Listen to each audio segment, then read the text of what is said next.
আমি এখানে বসবার আগে একজন বিশেষ মানুষকে আপনার সম্পর্কে জিজ্ঞেস করেছিলাম আচ্ছা। এবং তিনি অনেক কথা বলেছেন আমাকে আপনার সম্পর্কে এবং তিনি হচ্ছেন পিন্টু ঘোষ। আল্লাহ! আমি একটু বলি তিনি আমাকে কি লিখেছেন। হুম, হুম। চিরকুটের শুরুর দিকে যখন আমরা মিউজিক করতাম 2008-10 সালের দিকে হবে, সেই সময় আমাদের সাউন্ড চেক করার প্রায়োরিটি অনেকে দিতেন না, আমরা বুঝতামও না। সেই সময় ডিরেক্ট আমরা শোতে যেতাম, আর সেই সব শোতেই ইমন এতটাই মগ্ন হয়ে গিটার বাজাতো, কখনো এমন হয়েছে বাজাতে বাজাতে এক পর্যায়ে গিটারের সেকেন্ড স্ট্রিং ছিঁড়ে যেত। এদিকে শো তখনও শেষ হয় না। অন্য কেউ হলে সে সময় গিটার চেঞ্জ করতো বা শো শেষ করতো, কিন্তু ও তো ইমন চৌধুরী, ও সেই ছেঁড়া তার দিয়ে অসংখ্য দিন শো চালিয়ে গেছে। ওর গিটারে যদি একটা তারও থাকে, ও সেটাকে সুন্দরভাবে নিজের আয়ত্তে এনে সবাইকে মন্ত্রমুগ্ধ করে রাখবে। অ্যামেজিং। না, ওরকম কিছু না আসলে। ওই বিপদে পড়লে যা হয় আরকি।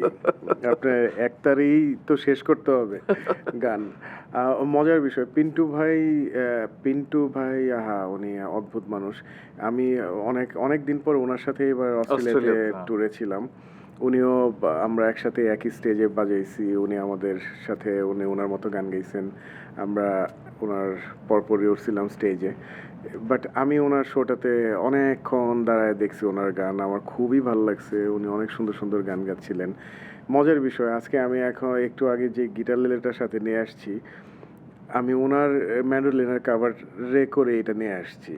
কারণ সিডনিতে যাওয়ার পর কোনো এক কারণে স্টেজে আমার ম্যান্ডোলিনটা আসলে মানে প্রবলেম দিচ্ছিল আরকি। তো আমি আসলে পুরা শো এবং পুরো ট্যুর আসলে আমি পিন্টু ভাইয়ের ওই ম্যান্ডোলিনটা রেখে দিয়েছিলাম। আচ্ছা। যে ভাই আপনি তো দেশে চলে যাচ্ছেন, আমার এটা দিয়ে যান।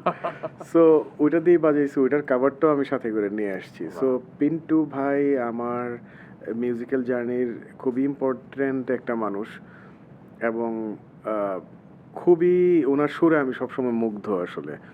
ওনার সাথে আমার এমনও সময় গেছে, আমরা দিনের পর দিন রাতের পর রাত, উনি আর আমি যদি জ্যাম করি, এটা 7-8 ঘন্টার মতো একটা লম্বা সময় যায়। এই প্রসঙ্গে উনি আরো কিছু কথা বলেছে, পড়ি একটু। হুম, কখনো যদি স্টুডিওতে কোনো একটি মিউজিক্যাল গ্রুপে আমরা 5-6 ঘন্টা বা 7-8 ঘন্টা টানা জ্যামিং করতাম, হুম, রাত ভোর হয়ে যেত। হুম। ও সব সময় ফোনটা আগে থেকে সাইলেন্ট করে রাখতো, নয়তো বন্ধ করে দিত। এমন করতে করতে দেখা যেত সপ্তাহে 3-4 দিনই ওর ফোন বন্ধ পেত সবাই। এটা ঠিক। এটা আমার একটা খুবই বাজে এখনো আছে। সবারই একটা কমপ্লেইন যে আমি আসলে আনরিচেবল। ফোন কম ইউজ করি। হ্যাঁ, বাট এই রিসেন্ট টাইম একটু মানে চেষ্টা করতেছি আরকি। এক্ষেত্রে আপনার সাথে আমার একটু মিল আছে। হ্যাঁ, থ্যাংক ইউ। এবার যে অস্ট্রেলিয়া আপনারা গেলেন, হ্যাঁ, সেখানে তিনি আপনাকে একটি কথা বলেছেন যেটা আমি দর্শকদের সাথে একটু শেয়ার করতে চাই। হ্যাঁ, হ্যাঁ। You are a very good actor. আমি? আপনি খুব ভালো মিমিক্রি করতে পারেন উনি বলেছেন। না, ওরকম কিছু না। এটা আপনাকে শোনাবো না পরে। আচ্ছা, আচ্ছা, পরে। হ্যাঁ। না, না, দর্শকদের সামনে আপনাকে এই প্রশ্ন করে বিব্রত করব না। না, ওরকম কিছু না। ওনার আরো কিছু কথা পড়তে চাই। তিনি বলেছেন যে ইমনের ফটোগ্রাফি অনেক সুন্দর। Video sense, frame sense, colour light sense, subject sense অনেক সুন্দর। এবং ও চিরকুটের একটি গানের মিউজিক ভিডিও ডিরেকশনও দিয়েছিল। হ্যাঁ, অনেক আগে। অনেক আগে। সুন্দরবনের কথা বলেছেন তিনি। একটা সময় ছিল 4-5 দিনের জন্য বা 1 সপ্তাহের জন্য লিখিতভাবে হোক বা অলিখিতভাবে কেউ পারমিশন দিক বা না দিক, হ্যাঁ। ও লস্ট হয়ে যেত। আচ্ছা, সুন্দরবনের ঘটনা কি? আমি এবারও যাচ্ছি। আমি আপনাকে আগেও বললাম আসলে। কবে? অক্টোবরের কোনো আচ্ছা, একটা আচ্ছা। টাইমে আরকি। ওকে।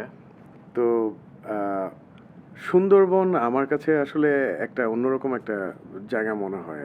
সুন্দরবনের কিন্তু একটা বিষয় আছে। আমি এই পর্যন্ত 18 বারের মতো গেছি। 18 বার? হ্যাঁ। প্রতি বছরই ট্রাই করি। গত বছর যাইতে পারি নাই। আমার কাছে এখনো পর্যন্ত আল্লাহ আমাকে পৃথিবীর অনেক জায়গাতেই ঘোরানোর সৌভাগ্য দিছে আসলে। আমি অনেক জায়গাতেই ঘুরছি। কিন্তু somehow আমার সুন্দরবন খুবই অন্যরকম লাগছে। এটা সুন্দরবন, আসলেই সুন্দরবন এবং আমি আসলেই বছরে একবার কোনো না কোনোভাবে আমি সুন্দরবনে যাই। ৩-৪ দিন মোবাইল-টোবাইল অফ করে আসলে ঘুরি। লঞ্চে থাকি বা নৌকায় থাকি।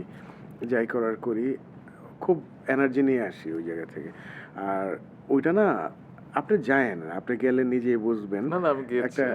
একটা বিষয় কি একটু অন্যভাবে নিজের মতো যায়, মানে কোনো ট্যুরিস্ট বোট টোট এইসবে না আর কি। সুন্দরবন তো জোয়ার ভাটার একটা বিষয় আছে। আপনি জোয়ার ভাটাতে ঢুকে গেছেন মানে কিন্তু জঙ্গলে আপনার জোয়ার ভাটার সাথেই ম্যাচ করে সবকিছু করতে হবে, আসতে হবে, যাইতে হবে, ঘুরতে হবে, যা ইচ্ছে করতে হবে আসলে। তো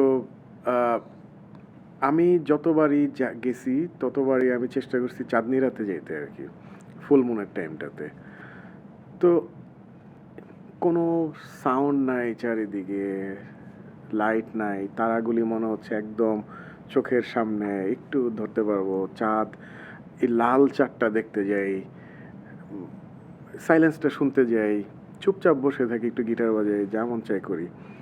তো এই পিস আমি এখনো পর্যন্ত অন্য কোনো প্লেসে পাই নাই আসলে। সো প্রশ্ন করেছিলাম না স্পিরিচুয়ালি আপনি কানেক্টেড কিনা? Yes you are. না না না না, আমি ওরকম কিছু না, আমি স্পিরিট খুঁজি আসলে।